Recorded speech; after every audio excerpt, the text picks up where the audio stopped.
Hello, and welcome to the video log of my second ever model build, which is the Revell Voyager kit.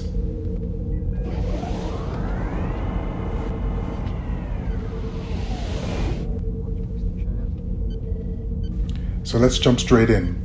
I wanted to use a lighting kit on this model, and for that you've got to drill all the holes for the viewports so the light can come through. I tried to use a pin vise to drill them one by one, but that was going to get old really quick. So I actually bought an attachment for a nail drill and used that instead, which made it very much easier to go through. This was yet another tool designed for either nails or jewelry that works really well when you're modeling. So next I had to tidy the holes up, make them nice and square, and I used the file attachment on the same nail drill which I've used throughout the rest of this model build. It's really detailed work, hence the very sexy magnifying gear that I bought. The light and the lenses make a big difference.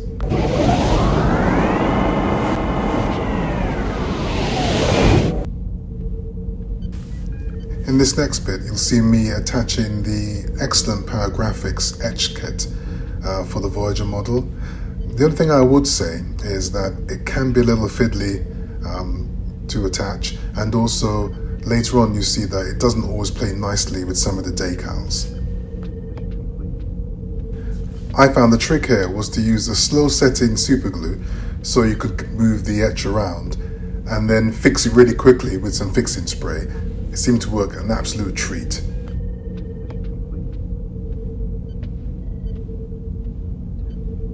And here you can see some of the etches in place. You see some really sharp detail around the windows. Looks really good.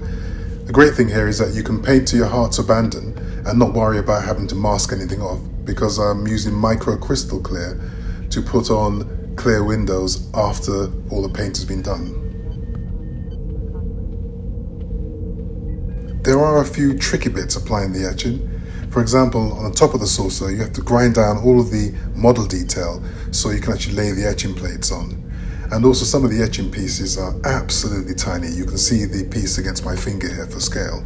So you've got to be really careful and really patient when you're putting these in.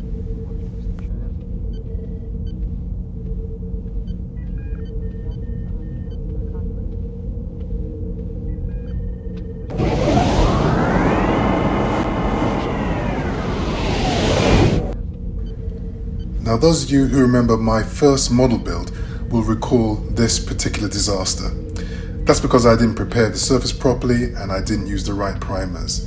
I decided to do that absolutely right this time, and I've been using adhesion promoter first and a primer afterwards, and I seem to have got much better results.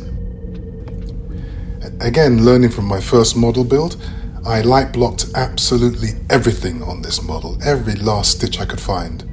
An interesting thing is that because I was spray painting the light block rather than hand painting it, I had to mask off the windows from the inside so that I wouldn't get the light blocking paint spilled on the outside of the model.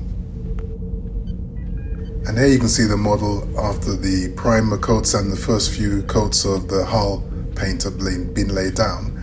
I've gone a tiny bit grayer than the book suggests, and also you notice the contrast is a bit darker on this one, just because I quite like that. In the middle there, you'll see that there's a bit of reinforcing plastic epoxy to the frame, because that's what I'm going to use to run the bespoke stand through.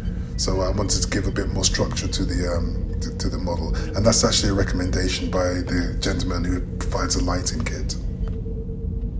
Another thing to note is that this model has quite a lot of painting fine detail that you didn't find on the Enterprise model. So you really do need fine brushes, and a magnifying glass is a must.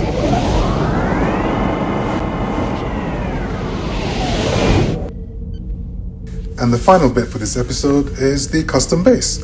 I decided to go with this kind of design for the base because there's a whole bunch of electronics I want to put in for some special effects and things I want to add to the model, not just the lighting as well.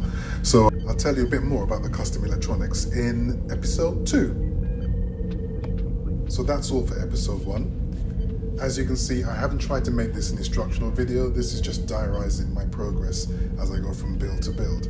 If you want to learn how to do this stuff for real, People like Trekworks do some fantastic videos which are really far better than I could ever do. So I recommend that you go over and pick up hints and tips from them, because that's what I did.